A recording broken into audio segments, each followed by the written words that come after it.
Oh, good morning. Can you turn up the mic a little, Marcia? Thank you. Thank you. Much, much better. Welcome. For people, are we on, Marcia? I'm sorry. Yes, we are. Okay. So welcome to the Center for Spiritual Living, Pleasant Valley. We are so grateful you're with us today as the throngs walk in right now into the center.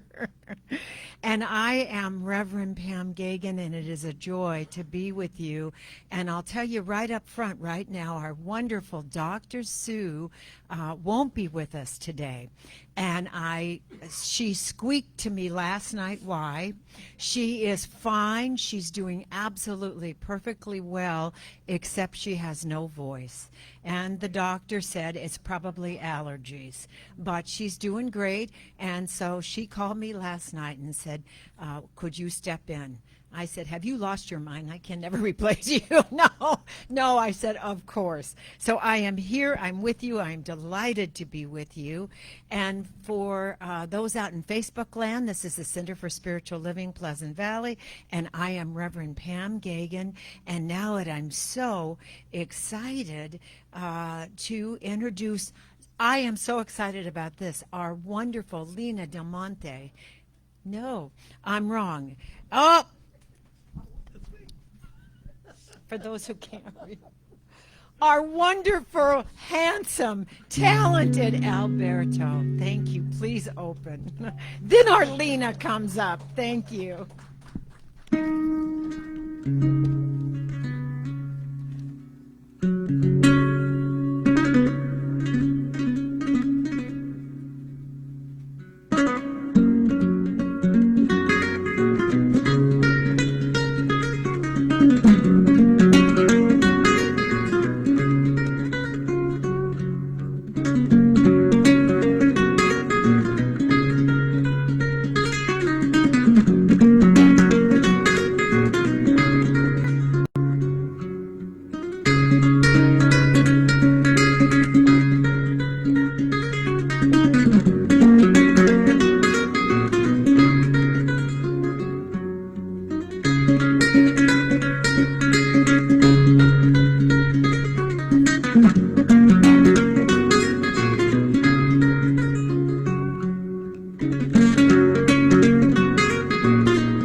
Now it is my honor to introduce wonderful Lena. I know you by all different names, but I'll just call you DeMonte right now.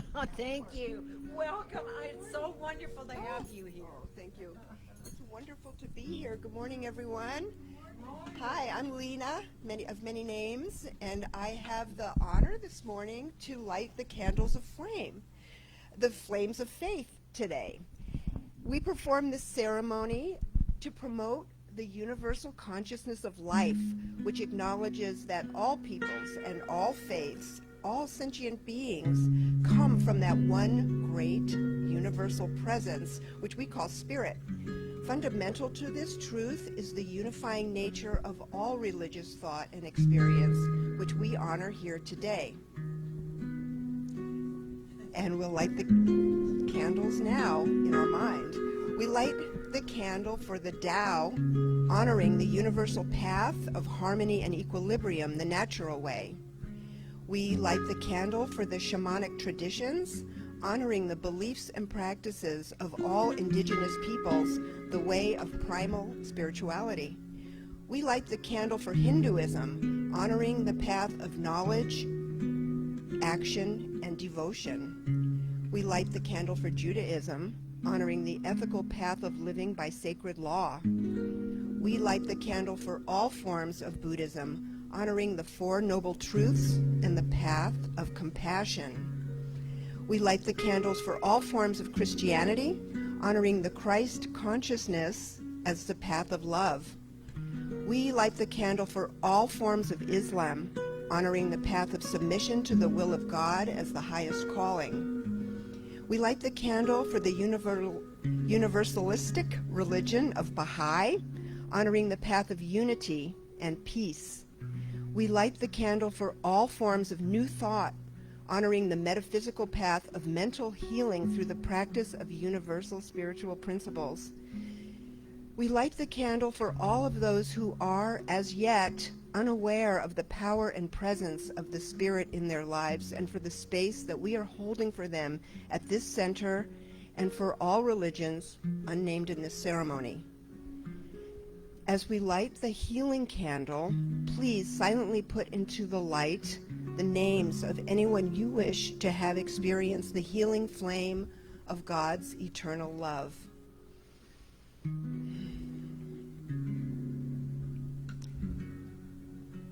So, as we feel the warmth of the healing flames of faith, I thought we could take a moment to honor and feel the flame of faith that continually glows and burns in our own hearts and in our own beings.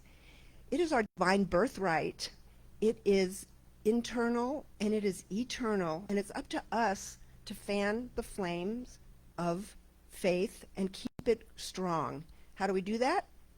Here are 5 ways to keep our flame glowing brightly. We can use them individually or collectively.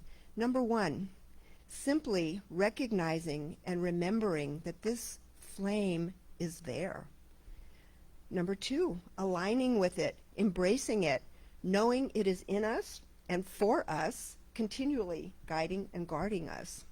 Number 3, declaring how we will use this inner light for our greater good. Number 4, gratitude. We let that rich, warm feeling of gratitude wash over us and permeate all of our inner spaces. And number 5, simply trusting and releasing this knowingness in faith. And that is the structure of our 5-step affirmative prayer mind treatment. So we can use all of those things at all times to remember that we are connected to something so powerful, and we can have that faith. And may the flame light and warm everyone's soul. And together we say, and so it is. Yay. And back to you, Reverend Pam. And thank you so much. That was wonderful. It's wonderful to see you up here. Thank you.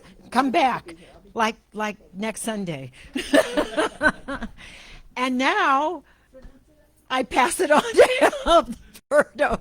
Thank you, Alberto. Oh, I love that song you just did, and I know the next one will be just as great. Okay.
Thank you, Alberto. As usual, it was beautiful and inspiring. So thank you. And I love how you play these, if you will, ancient Irish tunes, always written by Anonymous. And they're just so perfect. So thank you. Thank you. All right. So good morning, everyone. It's my pleasure. Good morning. I'll wait for the good mornings back. Thank you. Thank you. All right. So it is my pleasure to be the practitioner of the day today. And I'm looking around to see other practitioners, and I see Reverend Pam, and then Marcia's somewhere here. Lots of people are elsewhere today, and that's just the way that it is. So I'd like to begin by looking at this notion of, well, what's new? And then, of course, the next thing is, well, what's new, Pussycat? Remember that song? But this isn't about an old song. This is about what's new today. And I was looking, first of all, for quotes, because we like to do quotes to have this learned sense of what we're saying. So I have two quotes from our founder, Ernest Holmes, who founded the Science of Mind philosophy about 100 years ago. And the first one is, these are both from the Science of Mind textbook, does the thing I wish to express in my life express more happiness and inner peace to myself and at the same time harm no one? So yeah, that's a good way to look at it. Next one is, self-condemnation is always destructive and should never be indulged in by anyone. And I'm going to add something. And when you catch yourself, don't condemn yourself. Just stop. And then from the New Testament, from 1 Peter, now who shall harm you if you are eager to do what is good? So yeah, when I know I'm on the right path, unlikely to be harmed. So it's new for me to be practitioner today because I did it last week, and usually we rotate it, but because of Dr. Sue's being not here, which we are looking forward to her next visit. So it's like, what's new? And I was looking, okay, what do I want to share about? And so I'm in this course, it's not a Science of Mind course, it's something else, and it's about having a breakthrough challenge. And there's this whole list of things we committed to, and it's like, oh my God, who signed up to do this? Well, I did. And so what's interesting is some of the challenges, and this is to be done by the end of July, and some of them are daily or weekly, like every week. Now this is the fun one. Every week buy a lottery ticket, whether you like to or think you're going to win or not, just buy it. Every week, every day, do something generous for somebody you don't know. Now it could be giving them money, paying for their thing, smiling, engaging them in conversation, but do something for someone you don't know. And that one is something that, yeah, stepping out of my habitual way of being. And then, I don't, it's like, do I know things? Yes. But taking it from knowing to being in action and actually taking action, that's what actually moves life forward. And so one of the things, I have some friends who do this practice, and this is something that I'm going to take on. So every time they get a new article of clothing, they let go of an old one, and they never add more hangers in their closet. Now I hear chuckles, especially from the ladies in the room. It's like, oh, that'd be nice not to have a crowded closet. Next one is, well, that's the being generous daily. And then by the end of the class, which is, as I said, the end of July, to cause a breakthrough in my relationships with two people in my life, where if I were to look at it right now, it's somewhere under 5 in a scale of 1 to 10. So I was having fun, like, who is on my list, and who is it that I just have been out of communication with? So just knowing that, what's new? Taking a new action, because if I do the same old thing, not only will I have the same old life, but it will tend to shrink, and that's not what I'm committed to or this teaching is. So, take a look at my challenge for you is take a look in your own life, and what new thing are you willing to say, are you willing to do, and have it be a benefit not just for you, but for people in your life. So that's my thoughts for today. Thank you very much. And I believe, once again, we have the wonderful Alberto playing.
That was not from Anonymous.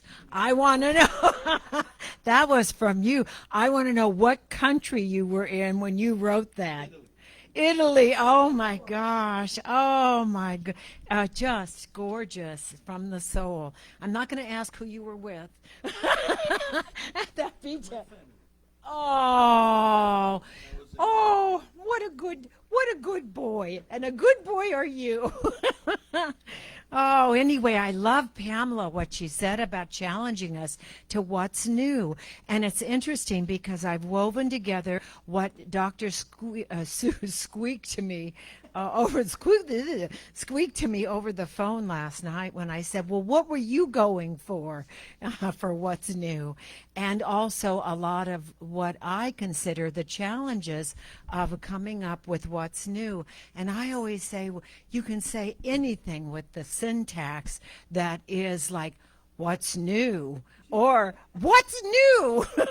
And I like the latter. I like being up and knowing that there's something new unfolding. And as our wonderful Betty Ann always said, it's unfolding perfectly no matter what as it comes our way. So what is new is, I do know, is our world, it seems, is like on speed. Someone said they wanted to be high. Well, you don't have to. We're already on high speed. Just catch the wind there, Teddy.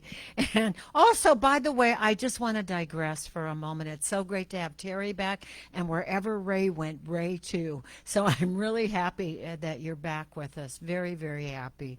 Anyway, everything is new from my point of view. Everything from politics to our country looking like it's being divided, to global warming, to our strong opinions about abortion and about transgender and gay rights, to our own lives seemingly turning into something like, I look at this sometimes. Did anybody read or watch A Handmaid's Tale? Yeah, I feel like we're moving into this dystopian place where everybody is, we're trying to turn back the clock. You can't turn back the clock.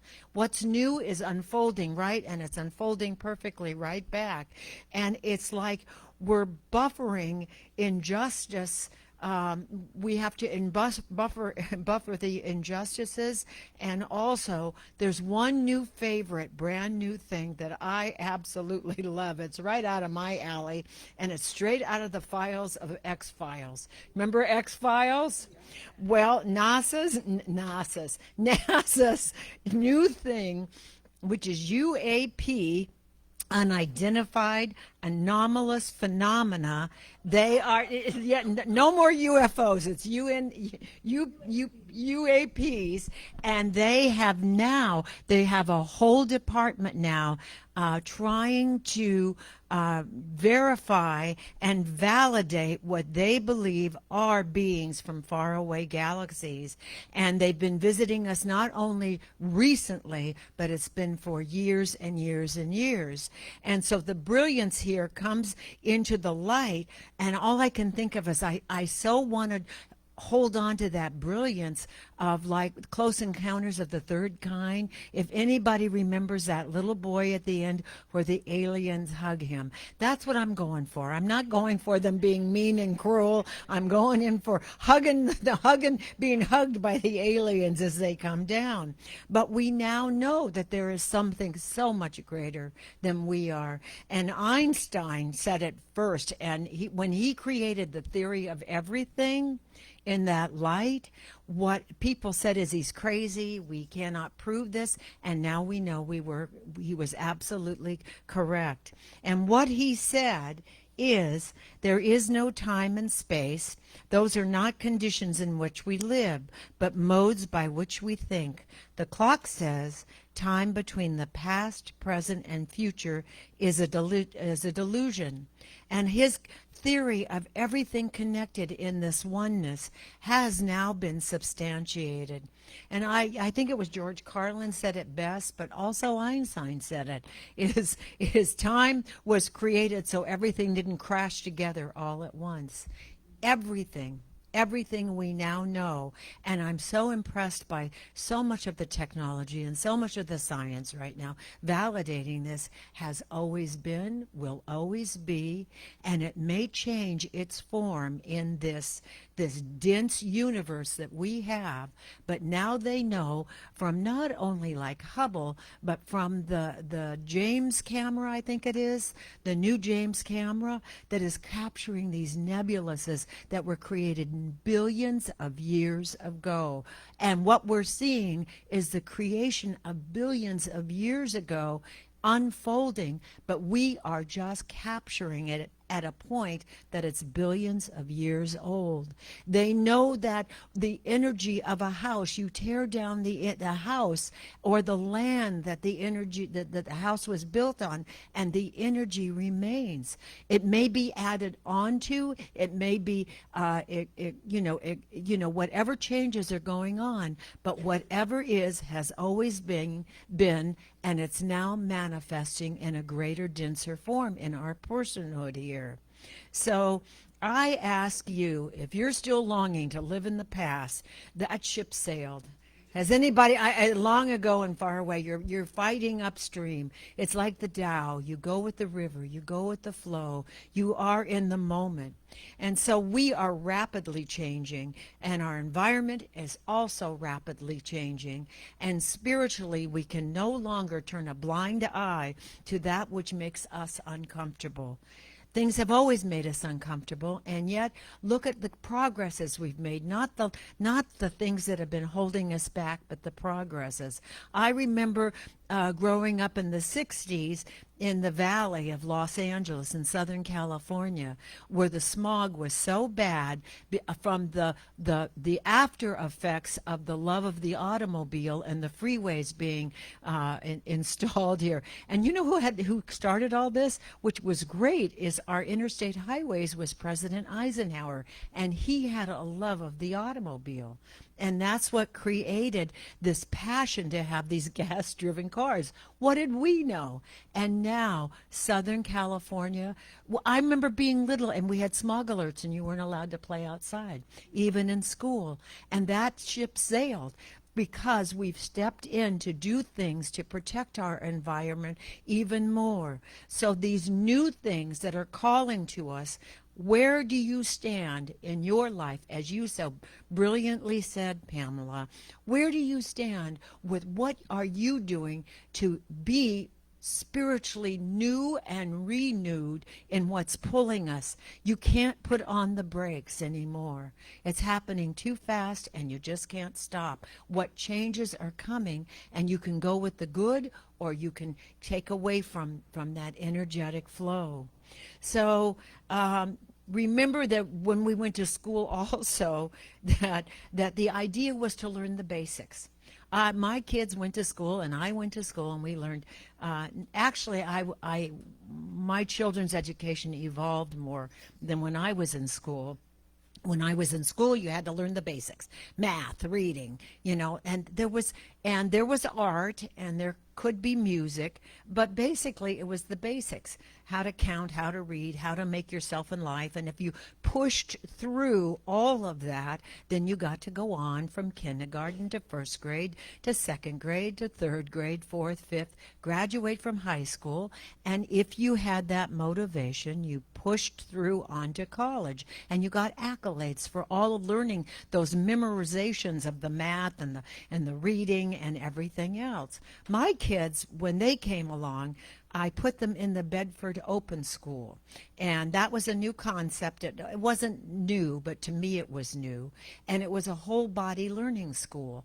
And I've shared this before. When they learned about the gold rush, they built the gold rush towns, and they learned from the merchants who made the most money were not the gold miners at all. It were the merchants that were charging a fortune for the food that had to be brought in.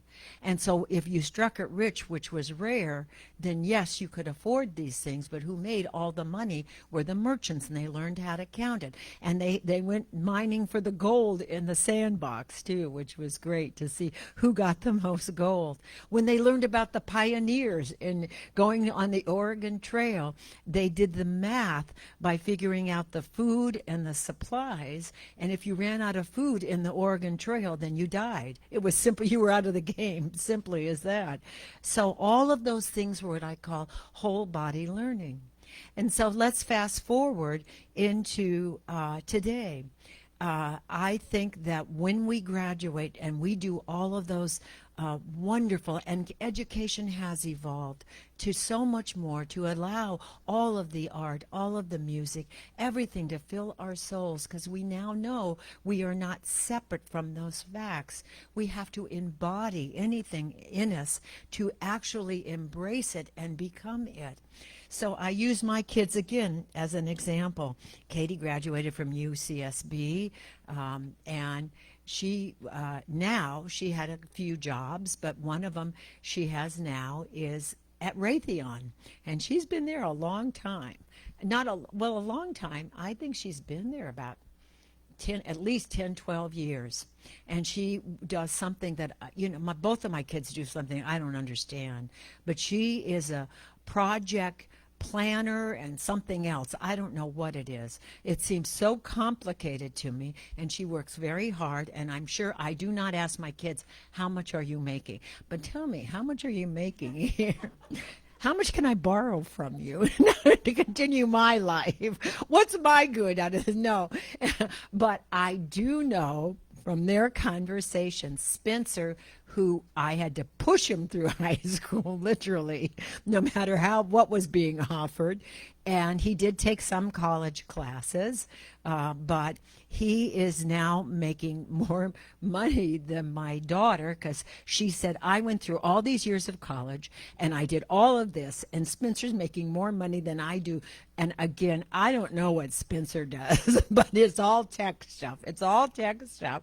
And it makes her mad. It actually makes her mad, because he is such a tech genius, at certain things, as we all are geniuses at certain things. So education has changed, and the calling for new, different skills have changed. And so when we let go and you wake up and figure out that all this has been very good, everything we've done, all of the learning, everything that it's inspired us to be who we are, I stand on the shoulders of. But things are changing, learning's changing, whole body is important to be totally engaged in everything. And so when you are open and receptive to being in the newness of something, then we can mirror the light. So I ask you, also growing up, well, I don't know if you did this. We did this in Grandpa Geagan's garage, where you measured the children every year. Who else did this? Did everybody? Yeah, some parents measured you every year. My parents didn't, but we measured our kids, and we were so excited because they were so excited because they grew. What are you doing right now to see where you're growing in your spiritual life? As Pamela said, what is it new that you're doing to embody and embrace all of the fast-moving changes and not be fighting against the current, but to go and see the highest good that you can bring to everything? We also we also are aware now about that theory of everything. And I've said this over and over again, is that when you see the waves in the ocean, they're not just waving at us. There's a power and a presence behind them. We are that, as Rumi says, that ocean in a drop. We are that sky filled with stars. And so when we just see the wave and we see just the surface of everything, we forget that we are these divine lights, these divine bodies of light that came in to not just discover who we are, but to remember who we are and what we came here. We came to love and to serve and to remember that we are the divinity that needs to, not doesn't need to, that is learning to step up back in their divinity and remember that they came from one source, one light source, and that is pure divinity.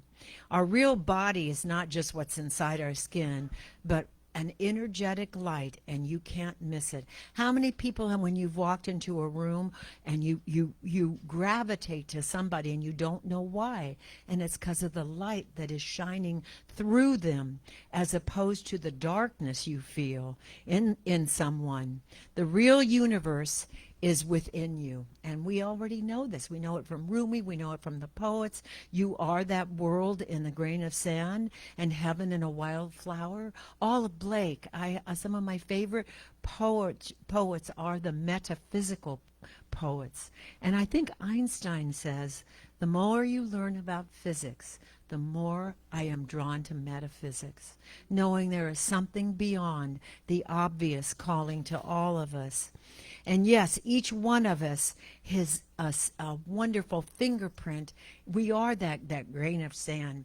Then there's no grain of sand, no triplets, anything that have different. That we all have different fingerprints. Everything on this planet has a different fingerprint. And you think you multiply all the grains of sand, and that's probably more than the galaxies. There's probably more galaxies out there than there is in the world, because we don't know all of it yet. We've never been separate beings, separated from one another's. We call foreign or even alien.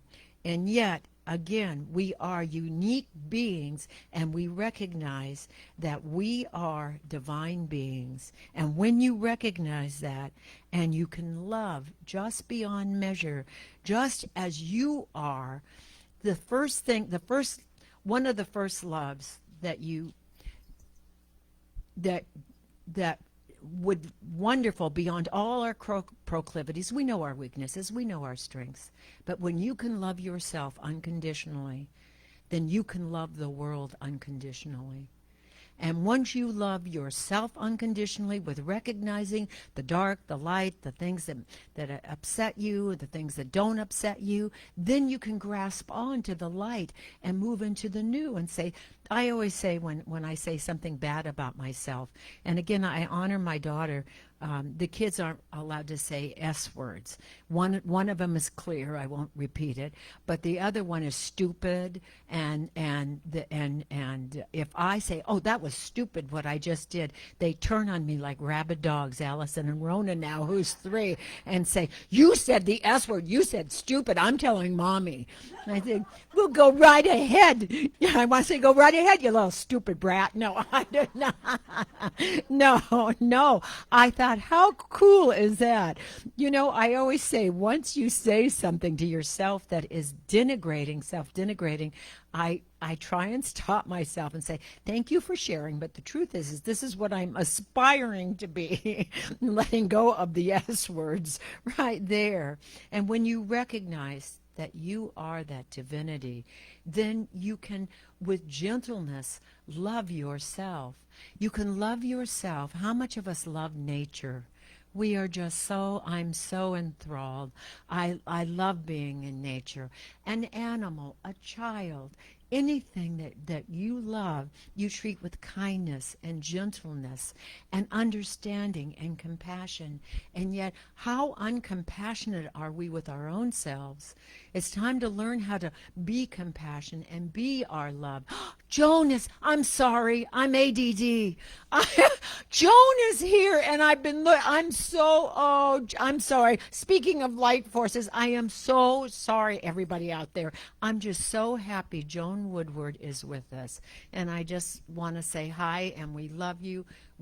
I'm so happy you're with us. Yeah, that's it. It's been a long time, and a lot has happened too.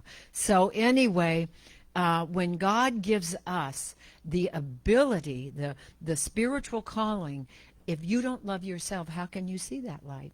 If you're not honoring yourself. And so when you connect at your deepest soul level with that which is true, loving, and noble, you realize you are an integral part of the function of the galaxies that surround us, like the Milky Way. You are full of stars, and without your light, the world would be a darker place. We never die. We are eternal. And you can live in an eternal heaven world, choosing higher principles and honor all life, or keep coming back to a world that appears to be filled with separateness, fear, hatred, judgment, and anger. You're always at choice. You want to change the world? As Ernest Holmes so very beautifully said, change your thinking, change your world, change yourself. Once you come to that, we come in, this sounds exhausting, we come in as a Pam Geagan, a Pamela Bailey, an Alberto, a Lena, a Joan, whoever it is, a Terry, whatever we come in, Lisa, we could go on and on and on. We come in this lifetime with this label and this name, but we forever and ever, this is my opinion, and this is what I believe, is we continue to come back and come back and come back until we reach that place where you are desireless in the nothingness that is the everythingness. And so this sounds and every time we come back, I believe this is my own belief, but it's been supported also by other spiritual organizations, is that we come back into this bodysuit with a new karmic path.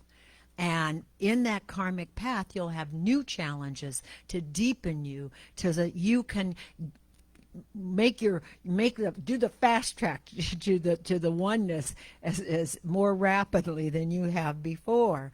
And it sounds exhausting. We come back and we come back. I'm exhausted even saying it, but it is not exhausting. It is what is needed. And I always, I love our Lisa Coffee, who's with us once a month.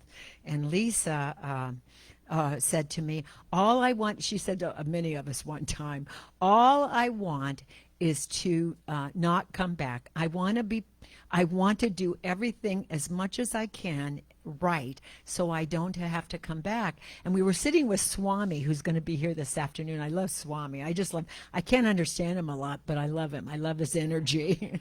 I go, well, I'm not sure what he said, but anyway, so I said to Swami, isn't that a desire? And he said, yeah, it is. You can't even desire to do that before you come back into the oneness, and you don't have to be exhausted anymore. You are fully present in the everythingness. So we are here to remember who we are. And in metaphysical teachings, we're taught to trust. But sometimes we don't even find trust in nature. You can't trust that the hurricane's not going to come, that the monsoons aren't going to come, and that the vegetation and the bees aren't going to sting you. You can't trust the animals out in the wild. But when you stop trusting, and you don't even trust your own self, which is the most powerful one. When you can trust your own self, you have ground to stand on. That is the worst. Has anybody ever been in that position where I go, I don't trust myself in this. I don't trust my judgment in this. And that is the scariest, I think, of all things, not to have that spiritual grounding. Has anybody else had that experience? Yeah, where you just go, wow. And when you don't trust yourself and nature and everything else around you, and know our life is unfolding perfectly no matter what, we're on this journey to learn, then it's like a whack upside the head and brings us right back into center. So what is our alternative? Right now, to not trust. Our alternative is to not trust nature or anybody at all. And what does that lead to? It leads to where we're a totalitarian state where everyone is watching everyone else, just like 1984.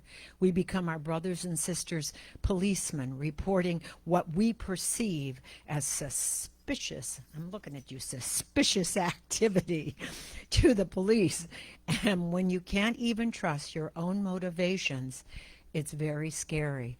That sounds spiritually depleting and exhausting to me. So I would rather choose to step up and trust and know that there is something greater than I am that is connecting me to the everythingness and leading me in the right direction.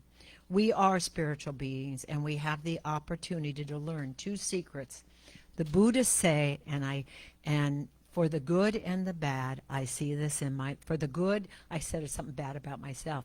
For the good and the challenging in my life, I see this in my life, is how you do one thing is how you do everything.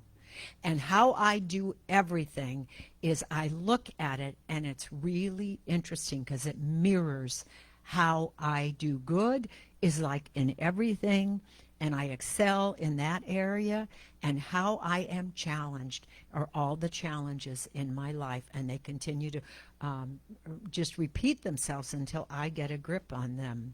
So our job right now is to absolutely to learn that there is a trust, to have the faith, to know that no matter what is on the surface, and everything seems to me, does everything seem to be speeding up right now in the world to you all? Is that there's a time and a place and a reason for it all. And what's new is challenging us to reach deeper into our own spiritual souls and enjoy the journey. The Tao teaches something called purposelessness. The Chinese consider nature purposeless. In America, when we say something is purposeless, we mean there's no future in it. Why bother? And why waste our time and energy if there's no purpose and I'm not going to get anything out of it? Purposelessness in the Tao means this is great. It's like the ocean's waves washing against the shore that go on and on and on forever with no meaning. Alan Watts says, all music is purposeless. If the aim of the music was to get to the final note, the best musician would be the one who got there the fastest.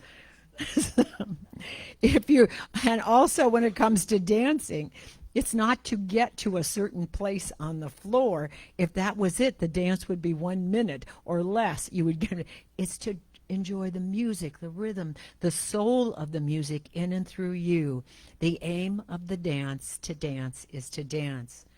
We're all a choice, and I said this before, when you examine the lives of the most influential people that have ever walked the planet, there's a fine thread that weaves through them all. They have first been aligned with their spiritual selves and then with their physical selves. We are souls dressed up in sacred garments, and our bodies are the instruments through which our souls play their music. Please treat it like that sacred garment, our bodies also. It is your temple where the energy comes through. Choose not to add to the darkness by being embroiled in turmoil. We bless the darkness, for it will continue to do its work in creating the strongest light force in humankind. And it's time right now, right here, to step up in our newness and our questioning of how we can do this, what we can do to build our spiritual muscle, reveal our divine light force together. Through classes, we can do this. Classes, spiritual community, meditation, service, and compassion. Open up to the unfolding new possibilities that await you in each moment. You are always a choice to connect with your higher spiritual self. For the divine light within you connects to the divine light in all, and it keeps the planet enlightened. And the light and compassion and love you are is more than a lone candle by any means. One lone candle can ignite and start absolutely can ignite the stars in all of the galaxies. So I invite you to do that in your own souls right now. And so let's just end with saying, I am the light of the universe. I am the light of the universe, and so it is. Yeah, and speaking of, and speaking of purpose, oh, I'm doing the offertory prayer right now. I'm speaking of my purpose, the offertory. Alberto, thank you, Alberto. Okay, and our offertory prayer, before I even say it, I just want to tell you where we're at this center. We have rotating speakers right now. We are financially, we need your support. It's as simple as that, to keep this center and this light coming.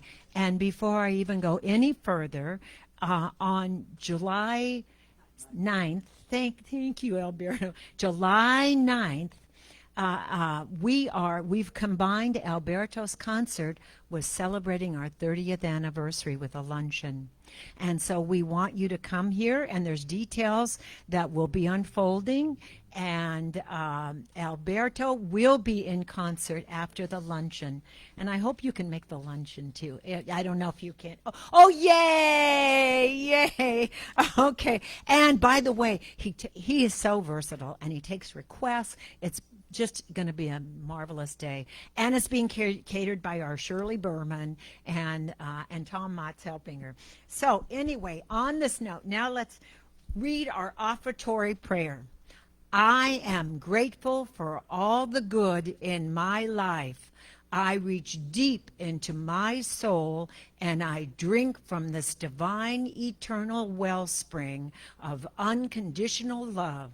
I am awakened to its transformer in me and the world around me. And from a place of loving gratitude, I support. Ask, what may I contribute today? Is it spiritual coin, volunteering, or sharing my 5 mission? For I am a powerful divine instrument for health, wealth, and light, and peace, and I make a difference. And we say, and so it is, and that's the way it is.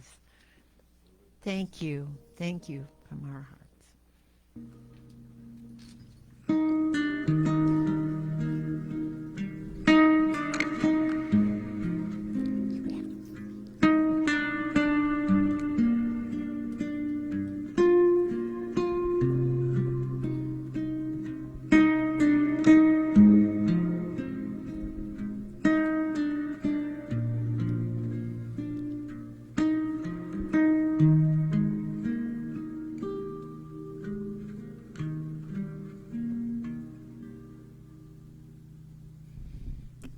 I also want to thank Adam for being here. Dr. Sue will be back with us. I think he came to see Dr. Sue, but yes, but she'll be back. Okay, thank you. Thank you so much.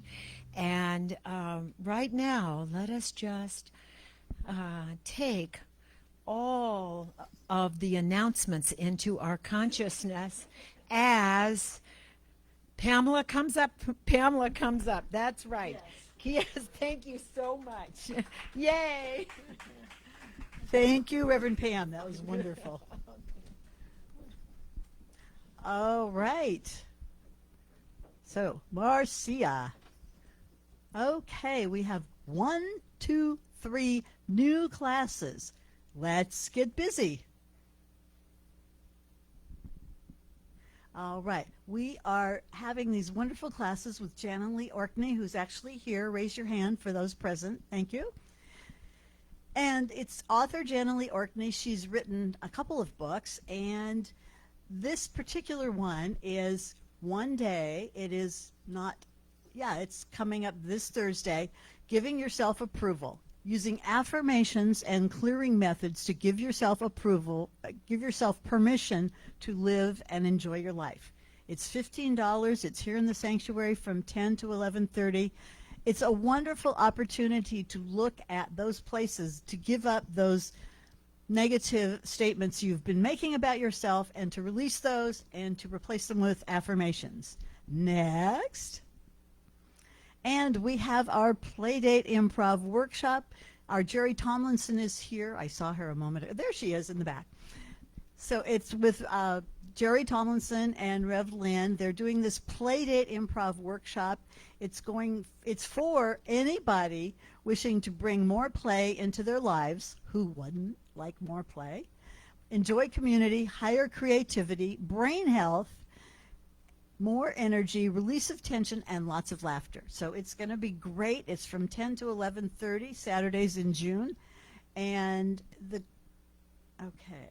I don't see the cost. Okay, so that's one of the two classes. The other class, Applied Improv Mastery, with also Rev Lynn and Jerry. It's for adults, that would be all of us here, intending to improve their communications, speaking, and play level, enjoy higher creativity, brain health and energy, release tension, and experience personal growth. Now, these are Thursdays from 5 to 6:30 p.m., and it's through June 29th, and the cost for the series, if you've done all four of them, is $100. And today we have Swami S., also known fully as Swami Sarvadevananda. And then, you like that? Been practicing.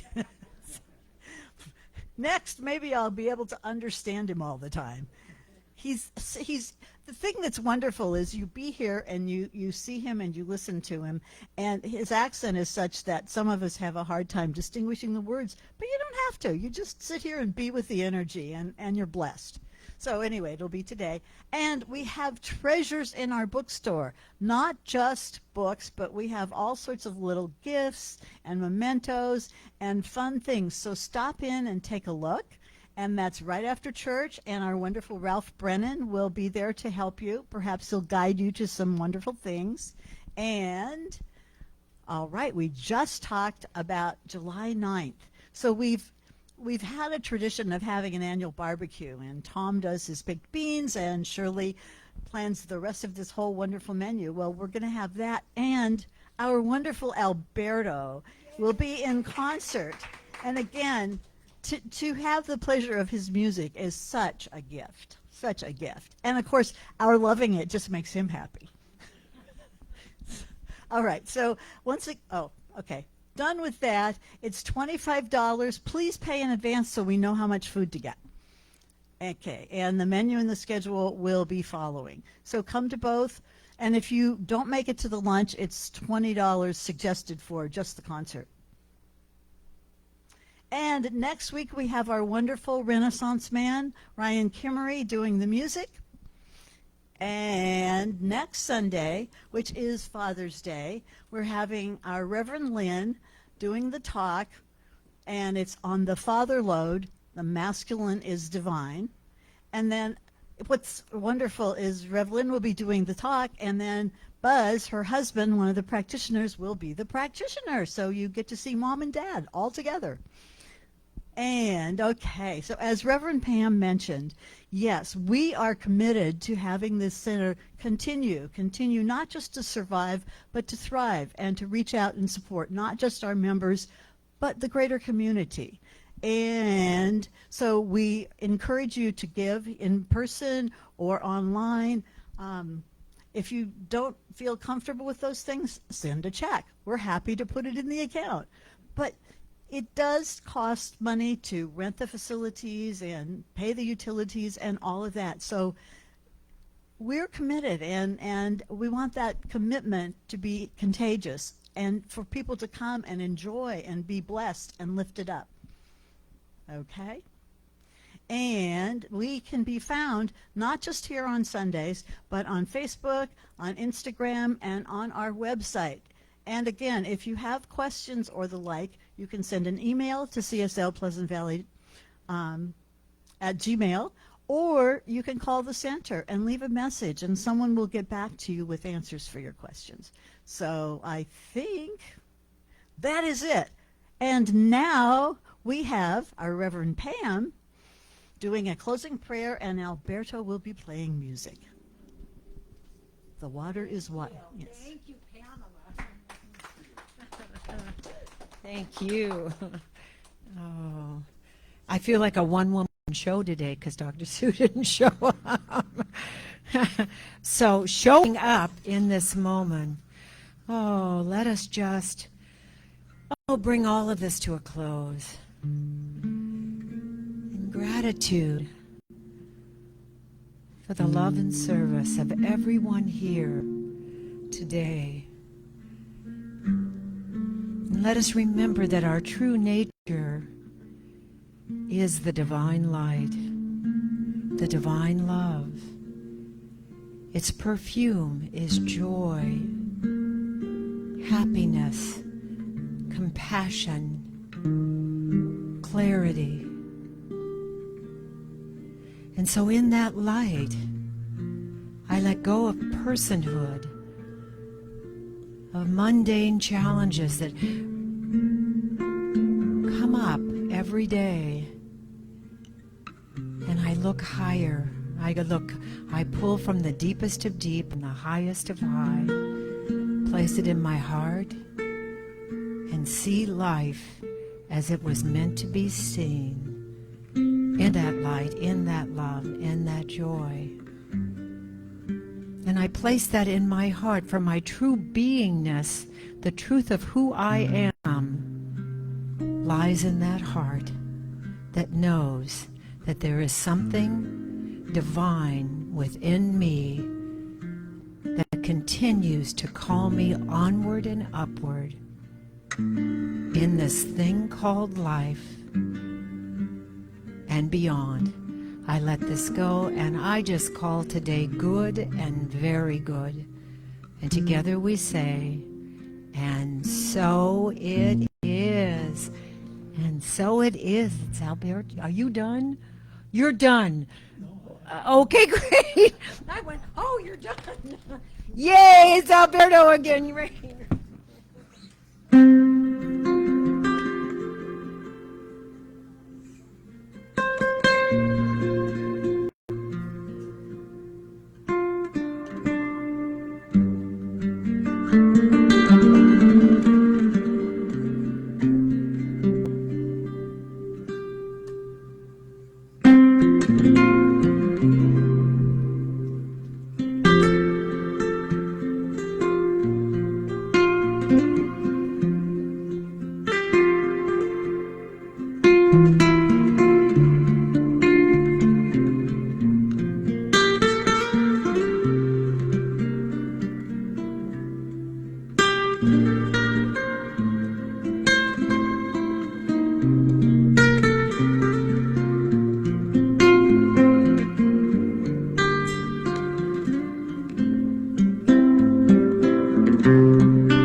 I've ever seen anybody continue playing while they were adjusting the strings. That was pretty clever.